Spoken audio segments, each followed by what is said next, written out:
Dinner again. As simple as that. So we have meat and broccoli. Cauliflower. Green cauliflower. That's it. Yan. Apparently, ang dapat daw na protein na kinakain natin sa isang araw ay 0.8 grams per kilo ng ating weight. Yun. So, ako ay 69 kilos times 0.8. Yun dapat yung gramo ng protein na dapat kong kainin sa isang araw. So, from breakfast na yan hanggang sa dinner. Nung tinignan ko, ni-research ko, pumapatak pala na 1/4 kilo ng beef ang katumbas. Dinner lang yun. So, kapag kumain pa ako ng ibang protein, halimbawa itlog or tofu, sa lunch or sa breakfast, that's additional protein. Hindi ko lang alam kung hindi rin maganda ang anything over, anything na sobra. Alam ko masama, di ba? So, yun. Well, hindi naman ako masyado mahilig sa itlog at saka hindi rin ako mahilig sa tofu. Siguro na lang di ko alam, yung ibang mga bagay-bagay, siguro may protein din yun. Paunti-unti. Anyway. Basta ganun daw yun. So, ngayon, hindi ko alam kung ano ang timbang nitong ano. Kasi isa siyang malaking slab na ganyan. Hinati ko lang. Ginawa kong 4 kasi 2 yun sa isang pack ng pagkabili ko. Hinati ko lang. So, hindi ko alam to kung ano. Kasi, ano daw, kapag kulang daw sa protein, tapos wala ka namang carbs din masyado, parang nagkakaroon ng ano ba, relapse ba yun? Parang ganon. Hindi daw maganda. Dapat daw, yung nawawalang carbohydrates sa atin, ay pinapalitan ng protein. Para daw magkaroon ng brain fog. Ganon ako sa treatment ko. Tapos, hindi dapat mawawala ang gulay.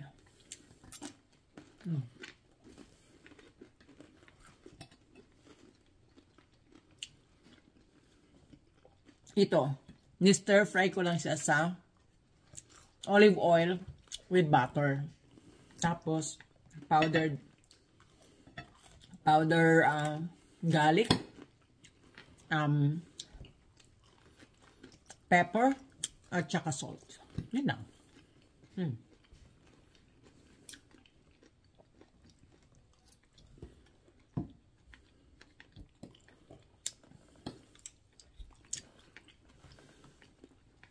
Tapos, fish daw ang may pinaka mababang protein content na pagkain. Na meat, kumbaga.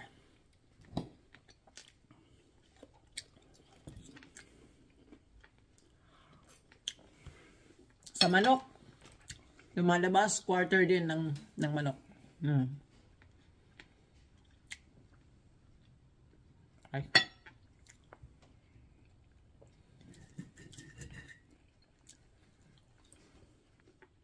Yung pork maganda. Mataas ang protein niya. Mas mataas kaysa dito. Sa per 100 grams. So, 100 grams na baka to 100 grams na pork, mas mataas ang protein daw ng pork.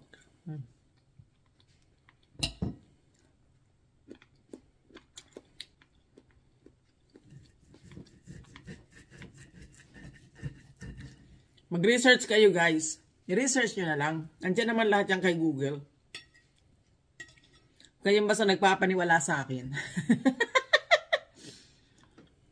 Kasi minsan nalilimutan ko yung mga information na ganyan. Matapos ko tingnan, ala na, lipas na, nawawala agad. Para lang yung ano, smoke.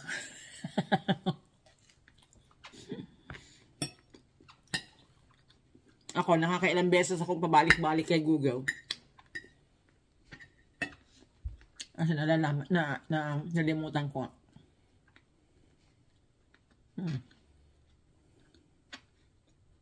Dapat mas marami pang gulay dito eh.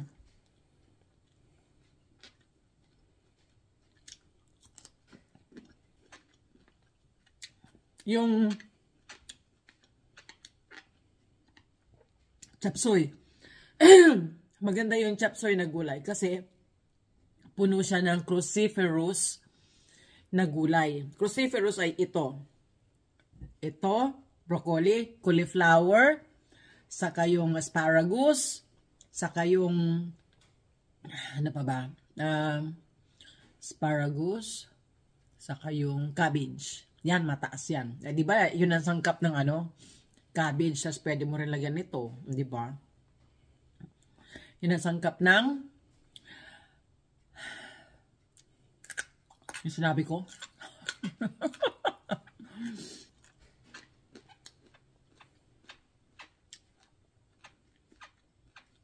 Ala, nakalimutan ko. Yung sinabi ko na yun. Rewind nyo na lang. Hindi ko matandaan. So, yun, maganda yun.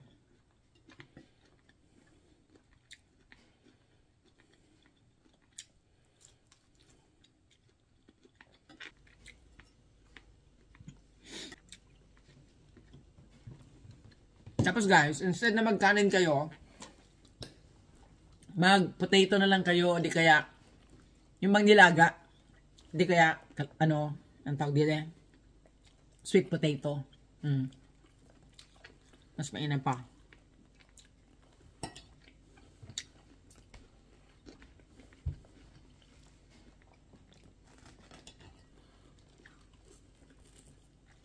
Para hindi kayo mahirapan na tanggapin na walang rice.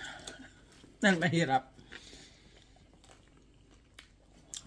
Huwag nyo nang isipin na, naku, walang rice. Kalimutan nyo na. Ano yung prepare nyo? Sabi nyo, ay, ang sarap. Di ba? Ganun lang yun, reverse psychology.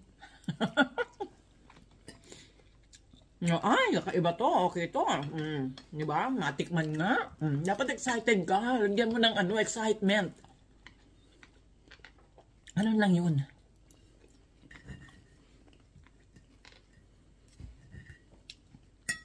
Hindi yung pinanghihinaan ka na kaagad ng ano, naku, walang rice, paano na to? Naku, parang hindi ko kayang kainin ng walang rice. O yun ang mag-isip ng ganun. Napapadali ang iyong pagtanggap sa no rice na pagkain.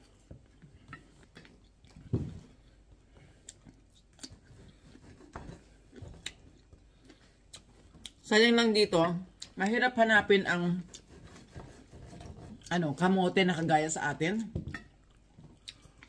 Dito kasi, kamote na staple dito, yung orange yung laman. Pag naluto yun, parang matubig siya. Pero sabi rin, meron din ako napanood na video na isang doktor, sabi niya, maganda daw yung orange na, ano, sweet potato, yung orange yung laman.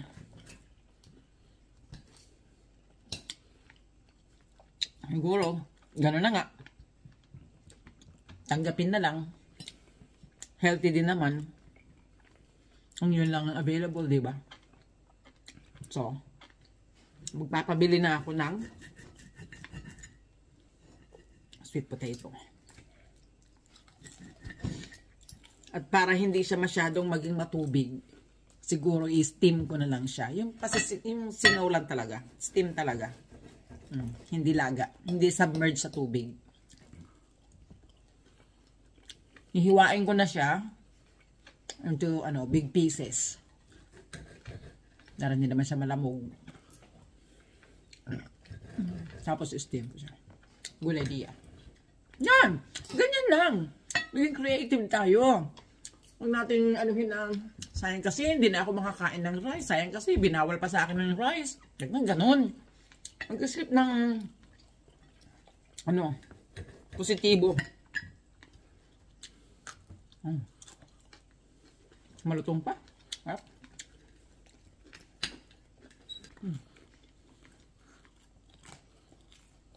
So today siguro ay na-meet ko na yung yung protein na kailangan requirement.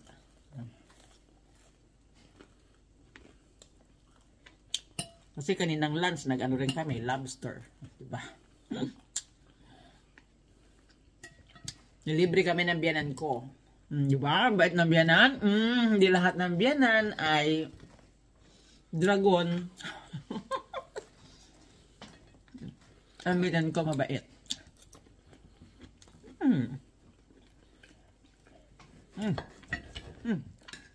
Okay guys. So, tapusin namin ang pagkain and we'll see you next time. Net God bless. Bye!